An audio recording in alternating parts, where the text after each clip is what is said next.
Because you've taken my silver and my gold, and have carried in your temples my goodly pleasant things. The children of Judah and of Jerusalem have ye sold unto the Grecians, that ye might remove them far away. Behold, I will raise them out of the place where ye have sold them, and will return your recompense upon your own head. And I will sell your sons and your daughters into the hand of the children of Judah, and they shall sell them to the Sabians, to a people far off, for Yahweh has spoken it. Good morning, welcome to Line by Line Bible Studies. Anyways, we're continuing in the book of Hosea. In chapter 2 we are. And in this chapter, now he's called out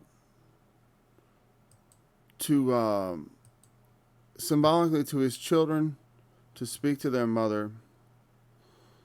And it's a symbolic call to the people of Israel to respond as a nation and put away their unfaithfulness to God. And then he's in verse 3, he begins to talk about the consequences of this. Lest I stripped her naked and set her as in the day she was born, and make her as a wilderness and set her like a dry land. Oops. Wrong click. And slay her with thirst. They can be interpreted both literally and spiritually, because literally, I mean, you can go like in the book of Revelation, for example. Well, literally, let's tackle that first, because they're going to be carried away captive by the king of Assyria. And if you look at, have you ever seen reliefs, which are carvings on walls of war captives? They're naked. It's part of the humiliation that they put you through when they would take you captive. They'd strip off your clothes, make you go naked, as in the day you were born. Nothing. People are very attached to their things and to their clothes. And people understand how to humiliate one another quite well. So, there's that. And then there's also, like in the book of Revelation, on the spiritual end of it, when Jesus warns the church of Laodicea, we also a lot of the churches in Revelation also have faithfulness issues, idolatry issues, right? There's problems. And one of the things he says is, because you say I am rich and increase with goods, and knowest not that thou art wretched and miserable, and poor and blind and naked. I counsel thee to buy of me gold tried in the fire, that thou mayest be rich, and white raiment, that thou mayest be clothed, and the shame of thy nakedness doth not appear. The idea of nakedness and shame, of course, goes all the way back to the book of Genesis in the Garden of Eden, when Adam and Eve were naked and not ashamed. But as soon as their eyes were opened with the tree of the knowledge of good and evil, they saw the vulnerability of nakedness, and they were ashamed. They were ashamed of having themselves exposed. And so that's a unique feature to human knowledge. Part of what separates us from the beasts is the knowledge of good and evil. So the threat that she'd be stripped naked is twofold, both literal and spiritual, because, well, the literal stripping naked sort of exposes the spiritual nakedness. They're not clothed with righteousness. They're not clothed with the, they're not, the riches. He's going to talk about the riches in a moment. And that's also a motif that gets repeated in Revelation and in other places in prophecy. Set her as the day she was born. Your birthday suit the day you're born with nothing. Naked came I into the world, and naked go I out. As Job famously said, make her as a wilderness. But the wilderness is always something that is unkept, ungoverned, wild, chaotic. Like a dry land, like a land that is not watered, where nothing can grow, and slay her with thirst. Again, also, this, the literal idea of thirst and dryness also has a spiritual component, because and Jesus laid this out himself in several ways. Happy are they which do hunger and thirst for righteousness, meaning there are ways we need to be fulfilled, and the thirst we ought to have. We ought to be thirsty for righteousness. But also, when he talked to the woman at the well, when she said, when she went out to the well to get something to drink, this is in John chapter 4. I believe it was John chapter 4. John 3 is obviously God so loved the world. And so, yeah, it's John 4, right? This is silly. Why am I looking this up? Am I checking myself? Well, I keep quoting it. Pretty soon I'm going to be certain it's in John 4. Yeah. Jesus answered and said unto her, if thou knowest the gift of God, and who it is that saith to thee, give me to drink, thou wouldest have asked him, and he would have given you living water.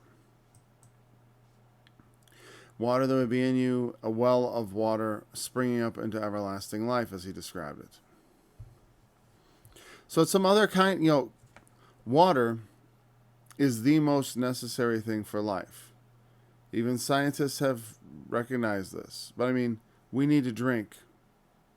Meaning when I say scientists have recognized this, what I mean is they've recognized it in the sense of when they want to find life in the above, in the outer space and all that, their mantra is to follow the water, look for water, because without it, we don't know of any life that lives without water. It's presuming life needs water, or that there could be life without water. Well, since we know of no life that exists without water, it makes sense to look for water, right, as a place where you might find life. Because we need it, and everything we know needs water on some level, right?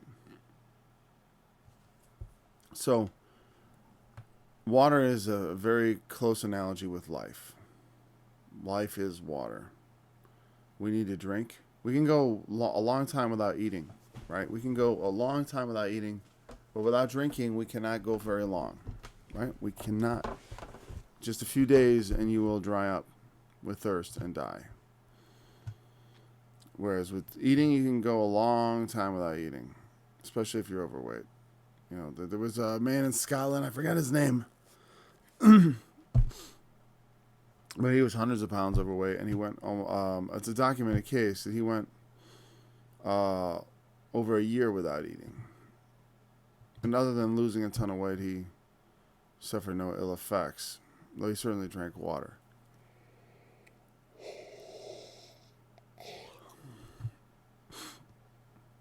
It's not a way I recommend to lose weight, though. It's, well, I was going to say it's unhealthy, but some say no. Your body has compensates. The reason your body stores fat is for times when there's no food. And so your body has a starvation mode where it will break down all your body's fats to survive, to provide energy.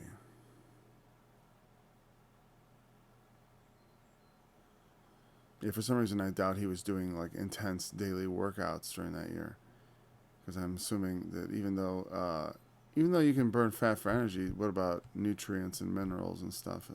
I don't know. Anyways, I will not have mercy on her children, for they be the children of whoredoms. He's already said, you're not my people. I don't know if the implication is that, God knows he is. There's another analogy in the prophet Ezekiel where he talks about his relationship with Israel. And in her nativity, meaning her beginning, he said, I found you with your navel uncut, with your, and that implying that their origin was idolatrous, and because Abraham didn't come from even when Jacob took Rachel and Leah, they stole their father Laban's gods. I forgot which. I think it was Rachel. She stole his gods, whatever that meant. Because in their family, they came from, Abraham's worshiping of Jehovah was something he was called to. But it never talks about what were they worshiping prior to that. Well, he lived among the heathen. There's no evidence that he knew of God prior to that. Or there was something he, as a child, he just came up with it? No. But their nativity, because I was going to say, it's like all of us, we when Israel, they call themselves the people of God. But that was something they were called to be, promised to be, based on a covenant. It is not their nature. Although you could say that now, I'm sort of getting into trouble because I'm thinking of what Paul says, being grafted into the natural vine. But there are times in the prophets where he says, look, I took you as a wild vine and tamed you and made you, sort of domesticated you, and made a garden, and he uses these analogies where he cultivates Israel among all the nations. So, by the time you get to the New Testament, yes, they are by nature the children of God, meaning it is their culture. But that was not always so. And that's part of why I think you see in the Old Testament them constantly returning to idolatry. Because in Egypt, they probably practiced idolatry. That's why when they go into because there's no education, there's no system to, and they're living among idolaters. So that's why in the wilderness, it's no doubt that it's no surprise that they immediately turn to idolatry. It's not like they've been worshiping God for generations, and then, suddenly they get the idolatrous impulse out of nowhere after he does all these wonders for them. So in a sense, God, there's this constant tug-of-war battle in the hearts and minds of the Israelites for, will we follow the Lord or will we follow Baal or some other god or the golden calf? And in this prophecy, by throwing them off in this way, by casting them off and saying, you are not my people and I will not be your God. I will not have pity on you. And so what ultimately saying is I don't know if you're mine. When you have children, this happens to guys a lot. It's funny, when I was thinking about doing Hosea last week, I was looking for images for the prophet Hosea. And I was looking for woodcuts, and I think I mentioned this, but, and they're interspersed in all these images. I saw, other images people had created. Hosea, a love story. And you can read it that way, no doubt. But it's don't leave out the first part. A tragic love story. Of someone, the Lord is comparing himself to a pitiable situation. The guy who's married to the woman who has sex with other men, and he doesn't even know if these kids are his. They're the children of whoredoms. My wife is an adulteress, and she's pregnant with children. I don't even know if they're mine. And this has even happened to men in the modern age where, and in some, I forgot if it was in some states or some country or what, but they were forbidding somewhere in some jurisdiction. See, men were secretly taking DNA samples from their kids to confirm that they were their children. And some jurisdictions did not want to allow that. Because you have a kid and it's is it mine? you know.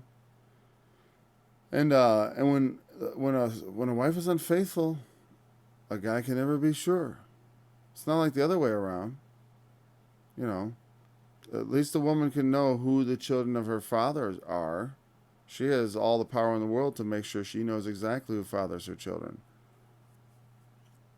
Because women have a concealed ovulation, men never know exactly when these things can happen. And they also can get pregnant without anybody knowing.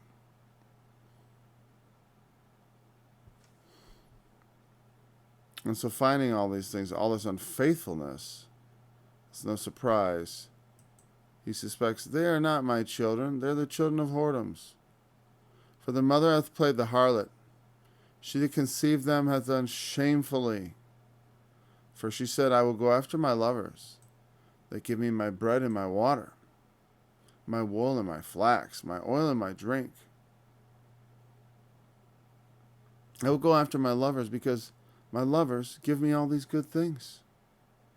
You know? So that, you know, a lot of the idols of the heathen are have to do with like things that people want in life.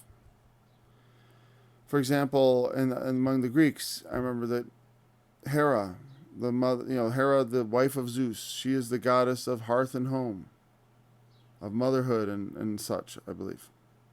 I know hearth and home for sure. And so, married women who wanted to get pregnant would pray to her or offer her sacrifice or whatever, such things.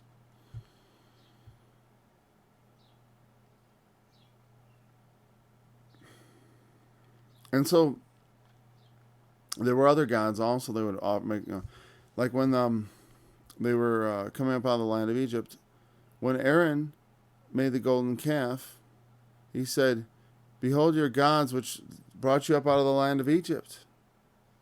These are the gods that brought you out of the land of Egypt. And these are the gods that bring you your bread and your water, your wool and your flax, your oil and your drink.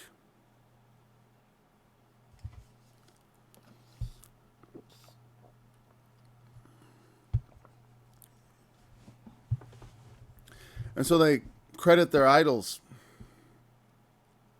with giving them all these things. And so also sometimes lovers buy gifts, do they not? Or in some convoluted way. I remember I saw headlines to articles. I'm not going to read this garbage. I've seen headlines to news articles where it's like, how infidelity might actually help relationships. And they have some like horrifying picture of a woman walking with a guy hand in hand. She's got her hand in the back pocket of some other guy at the same time, right? Suggesting that infidelity. Oh, what a way to help your marriage and spice things up. I guess there are some men who are willing to put up with that sort of thing, and for whom it might be some sort. I don't know. It's like the world is full of perverse people. That's one thing I've learned in getting to be, this age. Approaching 50, I realized the world is filled with some strange people.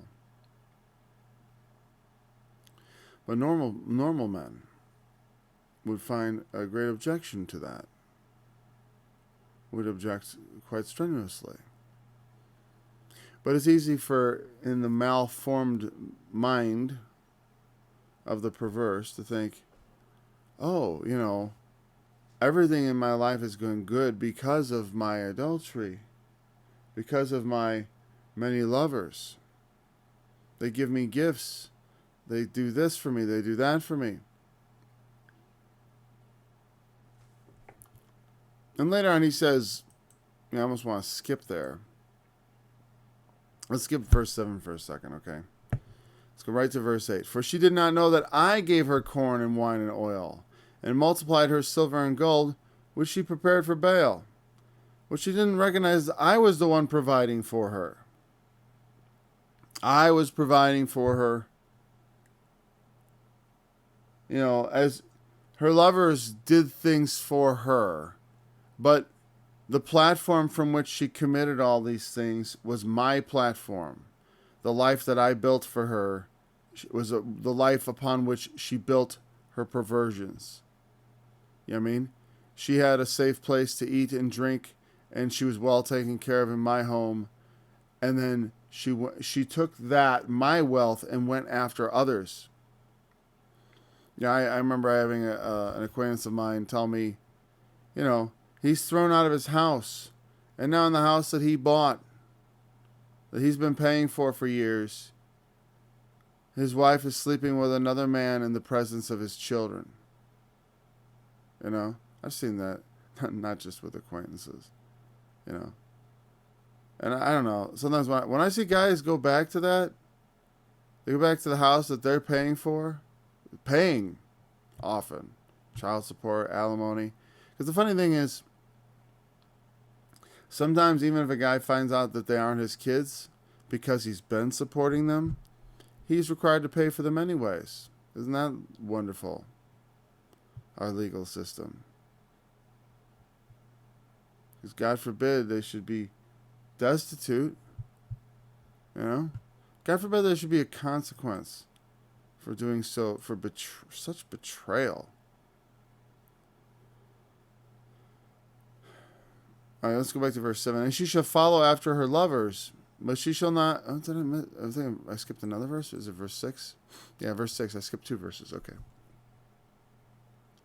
Therefore, behold, I will hedge her up thy ways with thorns, and make a wall, that she shall not find her paths.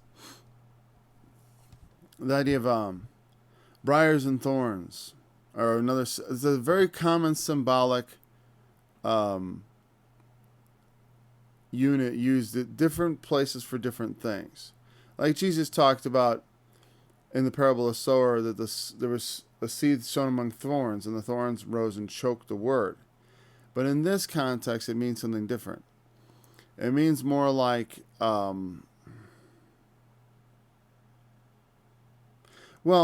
just got to go to the idea of briars and thorns and think about that symbolically. In the Garden of Eden,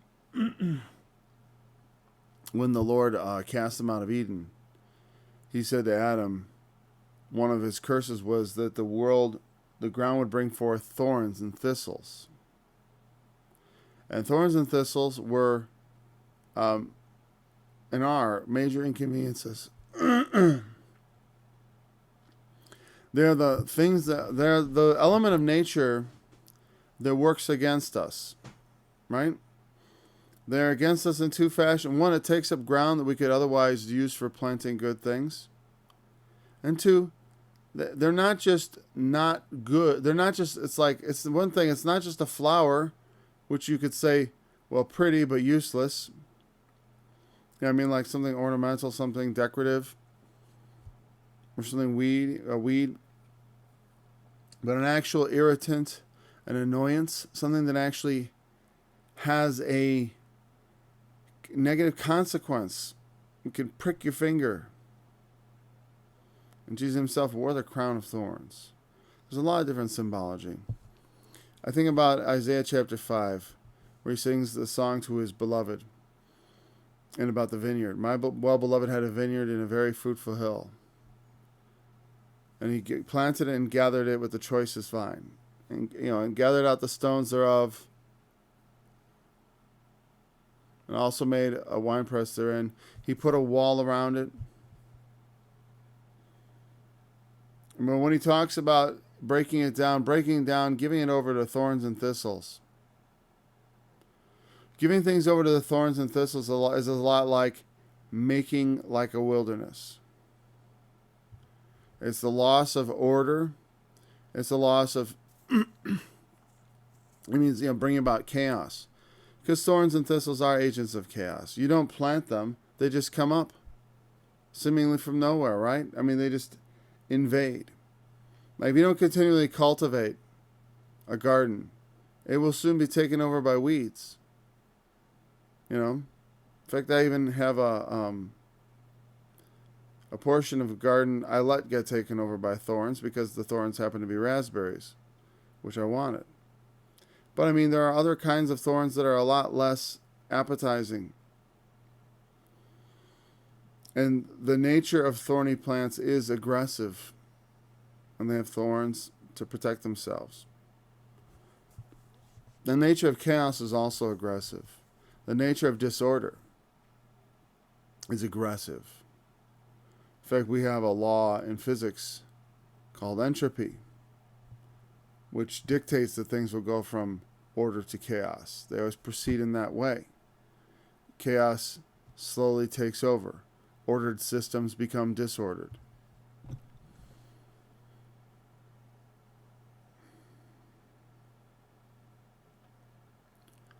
And the idea is her way is hedged in with thorns.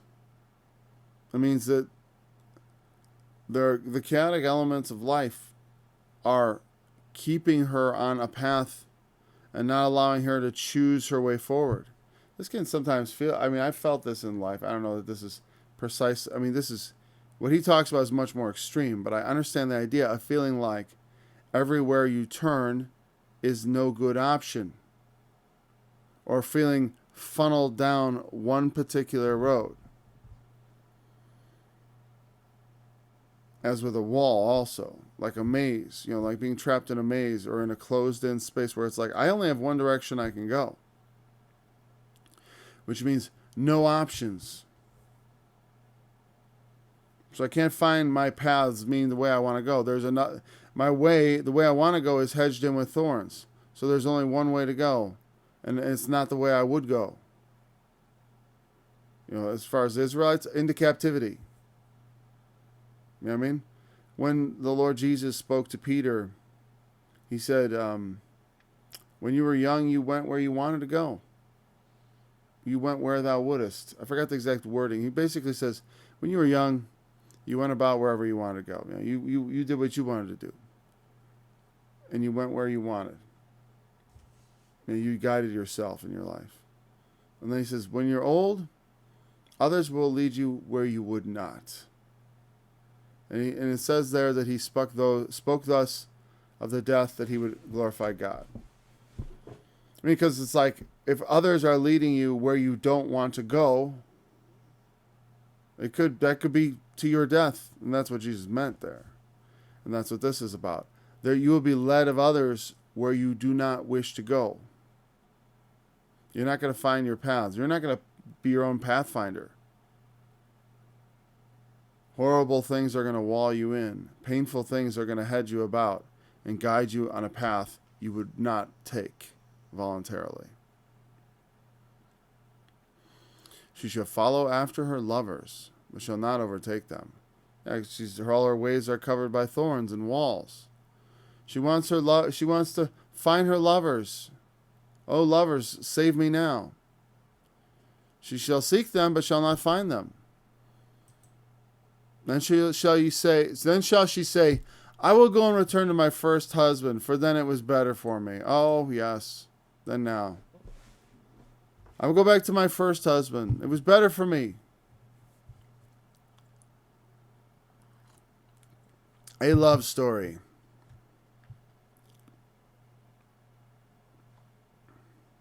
Yeah, it's a lot. Again, it's a love story, all right. But the pictures they showed, I'm like, oh, come on, you're making me nauseated. This is not how it ought to be.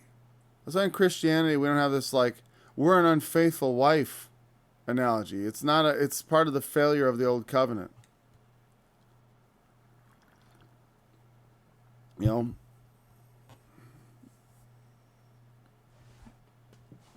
Paul said, and we recently studied this in 2 Corinthians, right? Chapter 11.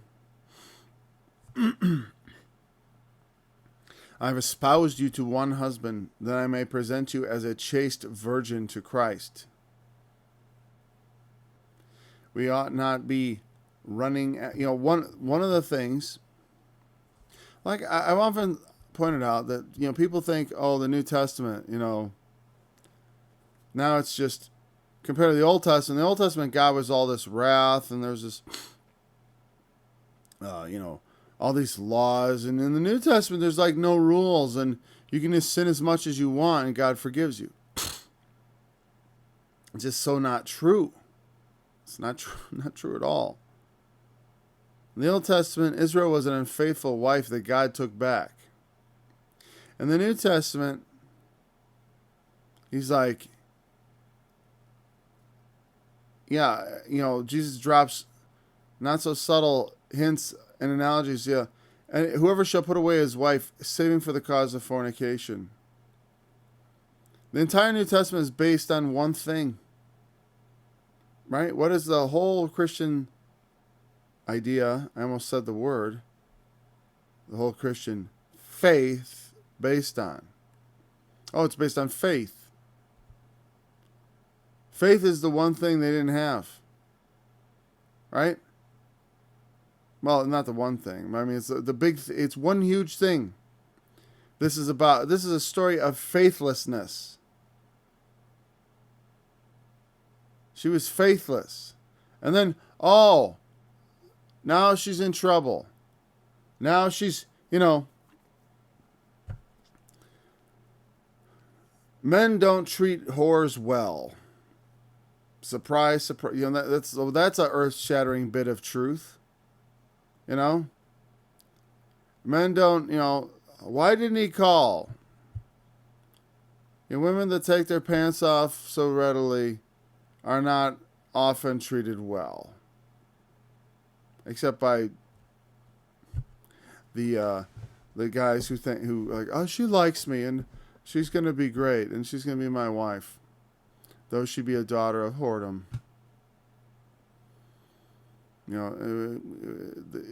I'm so some men just have so much desperation, and they are so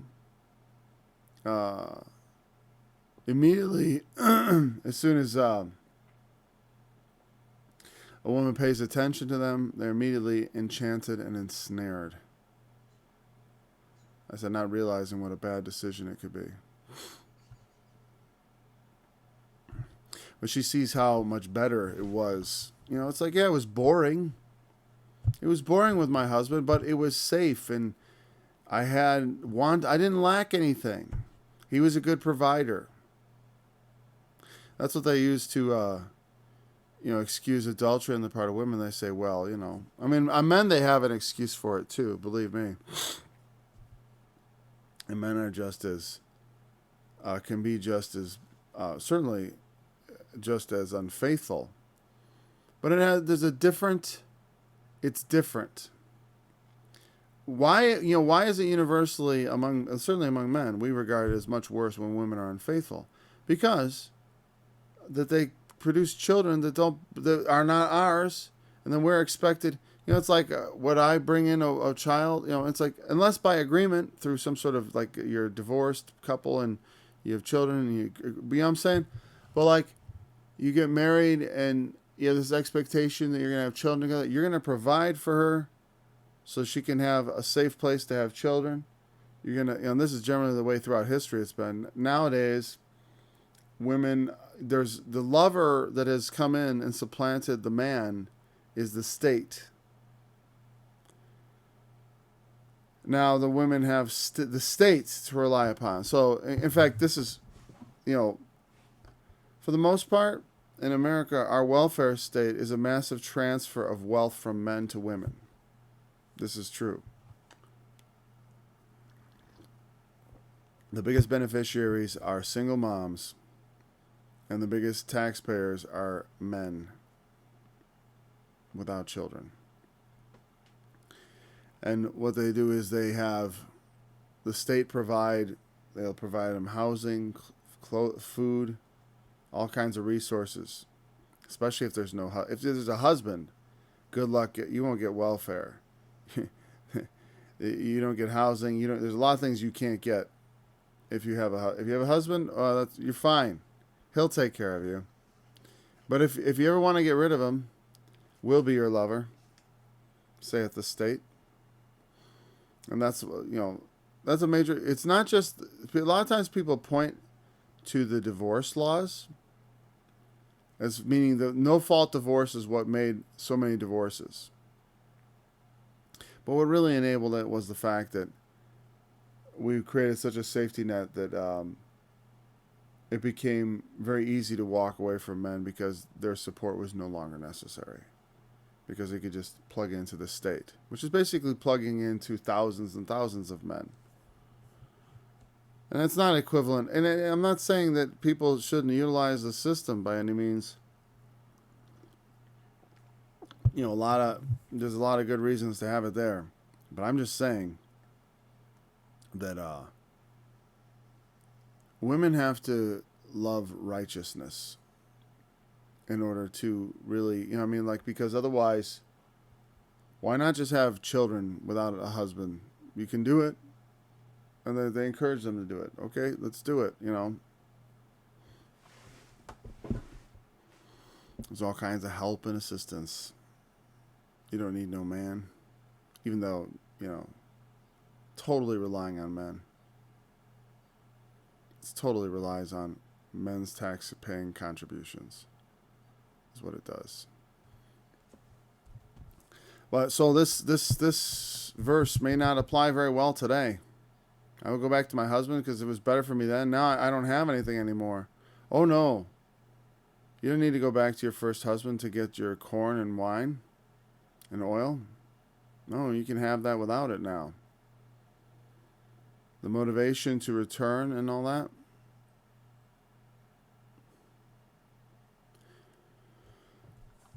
But the reason men find it so, it's because of this treachery. That you can be led into supporting a woman and her children, and they are not even yours. So, well, why is that important? Why is that important? To me, it seems, you know, kind of obvious. Why? Because unless you're an utter, you know, men want the children to be their children. Shocking. They'd like to have the sons be their sons, their daughters. Considering the amount of sacrifice a man has to put in to have a family. You know? I mean, all the wealth that a man can procure without having a family, he gives to them. You know, he could give it to himself and live a more luxurious life. It's a major sacrifice. And that's part of the idea is the man provides for her and then she can raise the children. And nowadays, like I said, it's like they, you know, well, she can send them to daycare and then 2 people can take care of 30 kids or whatever. I don't know what the ratios are at daycare centers. I'm just saying. That's one way to make it efficient.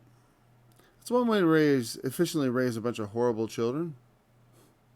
Though, you know, it's from some people, you know, so not all daycare is equal, right?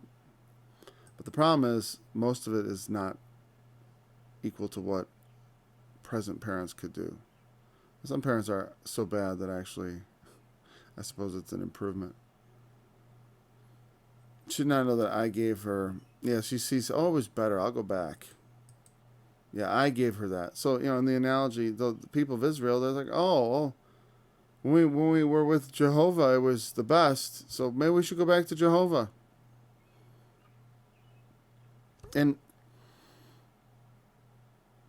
it's like a lot of things it's kind of sucks.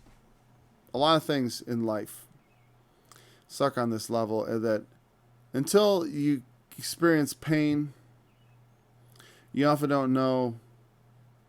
Like, you don't, like, it's hard to see the damage you're doing to your life by sinning, by going after other gods, even, let's say, you know. I mean, because, like I said, sin and idolatry are not the same, but because idolatry may have nothing it's a sin unto itself. It's having other gods at the center of your life. And gods is a slippery idea. Because for one, there be no other gods. There's no God but one. We know this. And the gods of the heathen are devils, as Paul said. But they are something else too. They often represent an ideal, or an ideology, or an idea of what You know, the king of the gods is the ultimate man in a sense. He is the model which we look to. Just as we look to Christ and put him at the center of our lives, there are other models we can look at and put at the center of our life. Other ideals. And we can order our life around what we want our life to be. And that could be completely alien to God and his kingdom. And it represents a sort of idolatry. You know, it's like we say, well, this is what I want my life to be. I'm going to have this, I'm going to have that, I'm going to have this, I'm going to have that. I build up this image of what my life I want it to be. When in Christ, you're supposed to give your life over to the Lord so that he could make you into what he wants you to be. And there's a sort of a fine line between, you know, like, well, I need to have a career, or I need to find work, I need to have skills, I need to do things. And having that be at the center of your life and arise to the level of godhood, where it's sort of dictating your life, where you bow to it. You know, it's like, well, I can't go to church, let's say. I'm not a big go to church guy, right? But let's say I can't do God's will because my life's plan and objective says otherwise. Yeah, I mean, and then it becomes, that thing is sort of more at the center than God is. And I'm speaking in general terms. It's hard to put a specific finger on it because we don't have actual idols, but you know, but sin also can, through the preponderance of sin, I mean, being wholly given over to certain kind of sins can fashion an idol. I think in some ways, like drugs can definitely become almost an idolatrous practice, because and it's not cool at all. And I'm not saying it's, I mean, in this sense, like, when I say it's not cool, I mean, it's like, I understand the nature of addiction because I was addicted at one point. It's not something you have control over. You should, or like, let's put it this way. It's very hard to get control of it. I've always found, like Jesus said, who can enter into a strong man's house except you? You cannot enter into a strong man's house unless you first bind the strong man. Meaning, you can't just go in and spoil his goods because he's there to defend it. So, if the strong man is something like drug addiction, you can't just like stop the drug addiction by just going in there and taking away the drugs or whatever, or even or other accessory things to it. And you have to have something. And don't let that confuse you. But what I'm getting at is the point: is something more powerful has to come and bind it. And a lot of times it's funny because I remember watching evangelists say, "I bind you, Satan, bind with my words." And I'm sorry, I shouldn't take on a southern accent when I do that, but that's because they have those accents very frequently. But it's nothing against those who speak with beautiful southern accents, all right? You know. They bind what, just like you can say, well, yeah, that's good. That's like a prayer, and maybe so. But I've always found that there are actual powers that come to bind, meaning, like, a stronger spirit has to enter into me from God, literally. Like when I first overcame drugs and alcohol, when I received the Holy Spirit, it was the Holy Spirit entering into me was the powerful thing, and it powerfully took over many aspects of my life, and took control of those things. Like there was this powerful thing in my life that changed my mind and my outlook and all kinds of things. And there are other times in my life, since then. When like there were things I was struggling with, and then something powerful, maybe sometimes painful, would come into my mind, and then it was a strong enough, either emotionally or intellectually or whatever, a strong enough thing that could overcome the power that was otherwise holding me back. And so it takes a greater power to overcome. And you see this in the 12-step programs and stuff. They talk about a higher power. And it's not, and a lot of people have success in those programs, but a lot of people don't. They slide back and it's hard. And they've got the right idea. But it's not enough to just invoke a higher power. You have to truly tap into it. And it's not so easy to find out how one does that. It takes a real, I want to say like intellectual or emotional commitment, but it's not just that. It almost takes like an invasion. Like commitment to me is not a strong enough word. It's commitment the way you commit troops to a battle. But it's like, and I've commented on this to my wife. It's like sometimes when I there's something I'm trying to overcome, it's like I feel like I'm gathering resources. And my resources are often things like this: disappointment, resentment, pain, suffering. All the consequences of my sins start. I marshal them in my mind. And I make remembrance of them.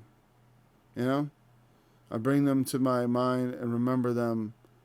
And being, not overcome with, because at some point you start meditating on these things and you think, well, I could go hang myself. That's one option.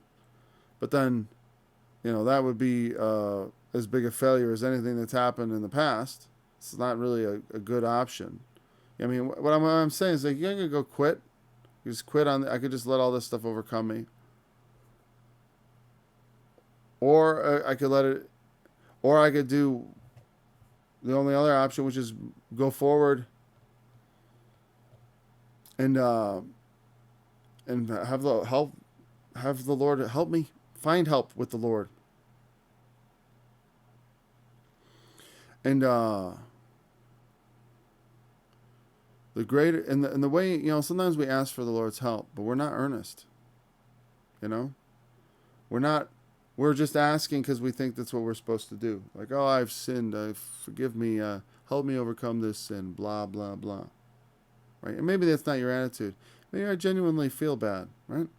But still, how bad do you genuinely feel?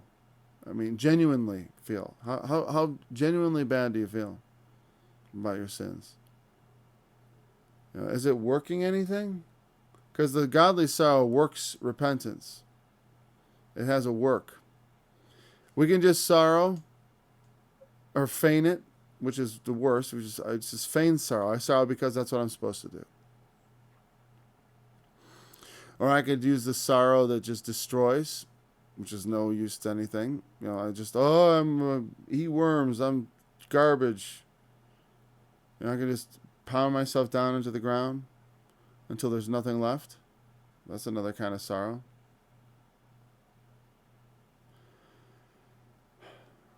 I said I've already lost 4 seconds. I'm looking at I'm just wondering why I keep losing the end of my Bible studies.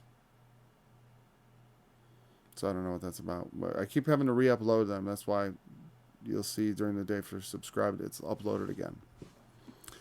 But the third thing is that it can be something that is so powerfully, I can have a powerful sorrow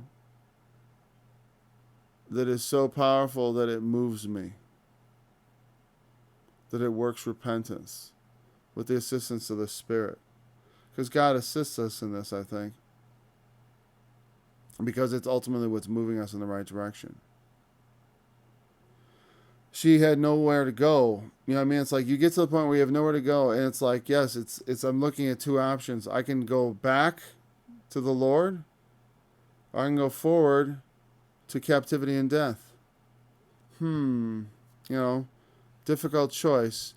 But, it takes having thorns so that every time I turn to the right or left to do other things, meaning, I don't want to go to that miserable end. I want to go to the left, to the pleasures of life. I want to go to the right, to the deceitfulness of riches. I want to go to those places and have my pleasure. Ooh, ow, thorns are in the way. A wall is blocking me. I got no way to get to riches. The pleasures of life are denied me because there's thorns in the way. And my way is hedged about with thorns, and I cannot obtain the pleasures of life. The deceitfulness of riches is walled off. So I can go forward into the ultimate destruction, which is the path I'm apparently on. Or I could look back and turn around and say, oh, look at, I departed from the path of the Lord somewhere back there. And again, God knows our frame. Like I said, it's like we can be Christians, and yes, hey, shall we sin the more that grace may abound the more? God forbid. That ought not to be. But sometimes it is. Sometimes we have, despite being believers, at least nominally, at least outwardly, at least we think we believe in God.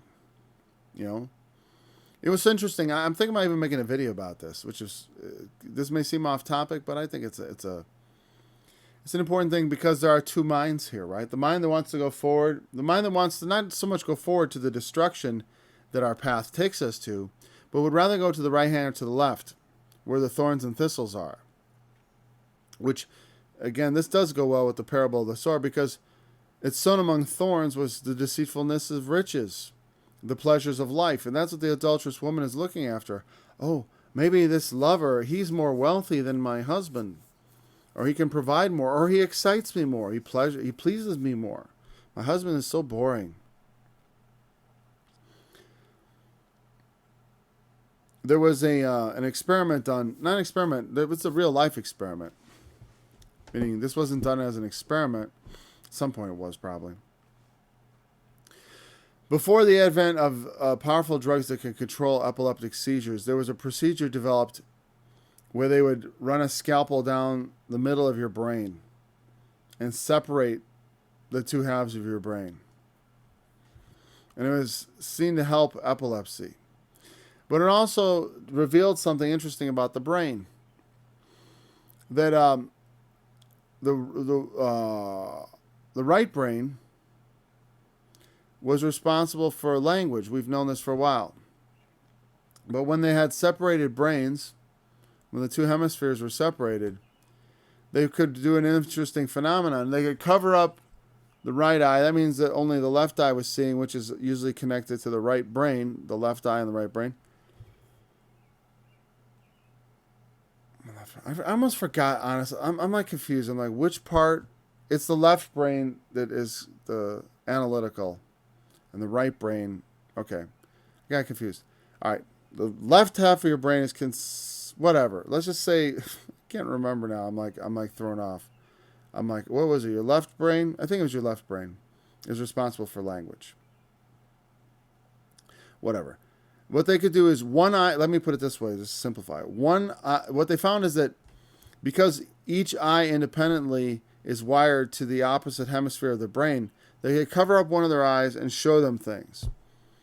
And if the brain half that was responsible for language saw the thing, they could name it. Like I could just hold these up to the person with the brain separated, and they'd say glasses. Now, it doesn't mean that you didn't recognize it with the left brain, but they couldn't name it. They couldn't put words into it because that's how divided the hemispheres of the brain are. And they couldn't name it when they covered up the other eye. And then the right brain was asked. Whatever. Confusing. Because the right hand is connected to the left brain. I'm pretty sure that means the left brain is the half that's concerned with analytical thinking and language and such. Whatever. It has a different way of looking at the world. And the other half of the brain. So there was an experiment they did where they asked someone with one eye covered, they asked them the question, because the brain couldn't communicate. Whatever the one eye saw, the other half of the brain didn't know about. Literally, because there was no communication between the two halves. So if you covered up one eye, that means the half of the brain associated with this eye is the only part that could see it. And they asked, do you believe in God? And the guy, one half of his brain said yes, the other half said no. And this was billed on the YouTube video as a very difficult question for religious people to answer. And I thought, I'm like, what are you talking about? This is a very easy question for me to answer. It's fun. Well, because they were like, which will he go to heaven or hell? And to them, oh, what a difficult question to ask a religious person. And I thought, this is hilarious. How little they understand. How little they know. And it's funny to me. It's just, I just found it intensely amusing. They thought, I wanted to write a video on it because I'm like, this is not a hard question. This is a question, it goes back, look at Isaiah 29. This people draw near me with their mouth, and with their lips do honor me, but have removed their heart far from me, and their fear toward me is taught by the precept of men. With their lips they do honor me. With the language, they will say, oh yes, I believe in God.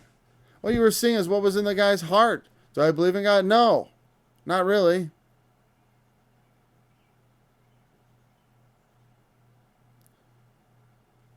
One half of his brain would say yes, but the other half of his brain believed no. Because the part that was named for linguistics will mouth the yes, I believe in God. People talk out of both sides of their mouths, and they certainly say things that contradict with what they actually believe. This is an ancient question. Isaiah 29, it's right. They, with their lips, this people draw near me with their mouth, and with their lips do honor me, but their heart is removed far from me. What is the problem? What you haven't read the prophets? This question was was brought up over 2,000 years ago. And now you run a scalpel down someone's brain and you discover that people are of two minds. Oh, you geniuses. So full of themselves. They're so full of themselves. They think themselves so wise.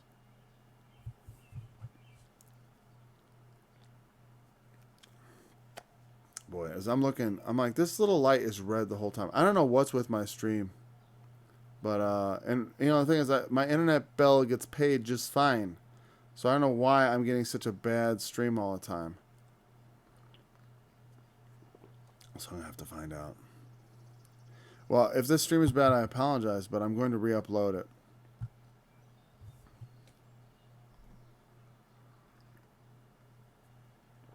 So the Lord says, I gave her corn, her wine, her oil, which they prepare. They give it to other gods. I provided for her. I bought her, and then while I was at work, she had the mailman in there, and took the things I gave her and provided for her, made him lunch, and then made love to him, and God only knows if those are my children.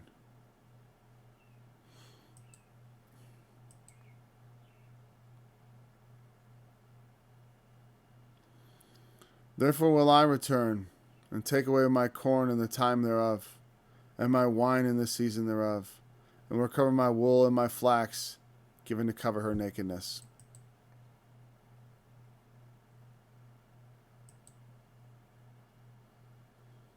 So there's more and more verses. I think I've got a minute left. I'm not going to try to open up new ideas. All right, I liked what I talked about the brain there being of two minds. Let's return to the Lord. And the idea that there's a path hedged in by thorns. There are all kinds of ways we could go. This analogy is important, even though we are to be chaste virgins to Christ. There's something important here, because God dealt with Israel as his people. And part of this always was to get them to return to him. So he would bless them, and they would take it for granted. They would go after other gods. They would give the gifts that God gave them, the increase of their field. They would give an offering to other gods. You know, the riches they would get through his blessings, they would give to other gods. And we will pick this up where? Verse 9. Yeah, because we thoroughly did 8. I mean, we could throw in 9 with 8, right? Take away my corn and the time thereof. He emphasizes this season and time. You know, and it's like when you expect the good to come, it doesn't come in its season. You know, good coming in season is important. I look for that all the time, man. It's like there, because, like I said, I'm not a wealthy man. I mean, I have riches in children, in love, in spouse. You know, I have riches, my own form of riches, right? I have a beautiful home. It's not an expensive home. Some people would not find it beautiful. I know plenty of people who would come and look at it and see the dilapidated floors, the odd, you know, I mean, the door behind me is the laundry room, which also serves as a bathroom. So there's like a washer, a dryer, a sink, and it's a big room. And then there's just a toilet sitting in the middle of it. It's very awkward because this house was not built for toilet. I've got an outhouse outside, a 2-seater. So, you know, so you, I guess, you know, share a, I don't know what the purpose of that was. It's like, so if you have to relieve yourselves in the morning, I mean, it makes sense, right? But there's no divider. I mean, it's literally just 2 seats next to each other. So you could be relieving yourself, you know, number 2 at a time. Which is, you know, if you think urinals are in the least bit awkward for the guys, you know, imagine, well, I tell you what, I've been to places where they had toilets for men, like, without the stalls. I mean, not urinals. I mean, like, just a sit-down toilet. I was at a high school for a wrestling tournament, and we went in the bathroom, and all the stalls were like 3 feet high walls. That was it. That's all they put dividing them. So if you want to use the toilet, you had to do with sharing the room with everybody. You could just look up and everyone could see you there. And that day there were very few people using those toilets, which I found to be actually a blessing in disguise, because I hate waiting in line for a toilet. Well, this is a terrible discussion. Anyways, my point was that I don't have a lot of riches, so I always look for the Lord to bless me and do. There have been a lot of times where, like, I need a blessing now. You know what I mean? And to have that taken away because of unfaithfulness, when you get to that moment where you really need God to step up. Now I really need God to step up. And because we're not listening to his warnings, we're not listening to his prophets, we're not where we need to be. And we're not moving in the direction we need to move in. So instead of having the corn and wine appear in season, when it ought to appear, in other words, when we need it to appear, it's the season of corn. And for them, corn would not have been the corn we think of as like this, the Indian maize. Though ancient archaeologists have found North American style corn in vessels in Egypt, I believe. Which indicates, and I don't know the source of that, if that is accurate, but which would indicate intercontinental trade in the ancient times, which is not ridiculous, or it would be considered something we think didn't happen, but not at all. All right, I'm going on rambling, but I will tack that on, and I hope that the study actually just fully transfers. The thing is, there's a little indicator of like how fast my speed is going. as far as my thing, and it's going up and down all the time, and it's red constantly. I like to see it at least be yellow or green, but my little light is red the whole time. So we'll see how this one turns out. I may have to re-upload it. You may not see the end of this. I may be talking to no one. But thanks for joining me in this study. I look forward to studying with you again tomorrow. Because you've taken my silver and my gold, and have carried in your temples my goodly pleasant things. The children of Judah and of Jerusalem have you sold unto the Grecians, that ye might remove them far away. Behold, I will raise them out of the place where ye have sold them, and will return your recompense upon your own head. I will sell your sons and your daughters into the hand of the children of Judah, and they shall sell them to the Savior.